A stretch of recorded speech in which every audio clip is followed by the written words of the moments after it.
ویرات کوهلی پلار مړ کیږي او دا باید د خپل پلار په جنازه کې اوسي. هغوی هندوان دي، زه نه پوهېږم ورته جنازه ووایو که نه، خو په هر حالت د پلار په مړي کې باید اوسي. یا باید لاړ شي د فاینل ټیسټ دی په کرکټ کې.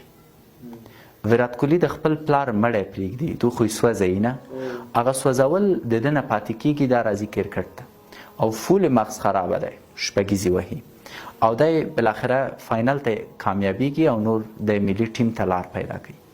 بیا دته خلک په فیسبوک کې تانه ورکوي، ورته وایي چې که دی سم انسان و د خپل پلار مړی به یې نه پرېښودو، کرکټ ته به نه راتلو. د دومره پس دی چې د خپل پلار مړی پرېښو راغی کرکټ ته. دا سړی غلی پې اوسي، هېڅ شی نه وایي. 3 کاله وروسته دی یو ټویټ کوي او په ټویټ کې لیکي چې نن زما د پلار د مړي کلیزه ده او په میلیونهاو خلکو زما پلار ته دعاګانې رالیږلي، کوم کې چې انګریزي کې د ورته ګډ ویشز وایي.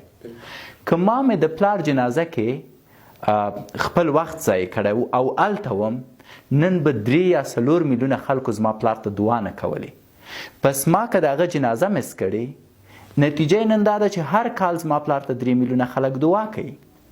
پس قرباني ورکول ښه شی دی د خپلو هیلو دپاره، لکه ویرات کوهلی چې ورکړه.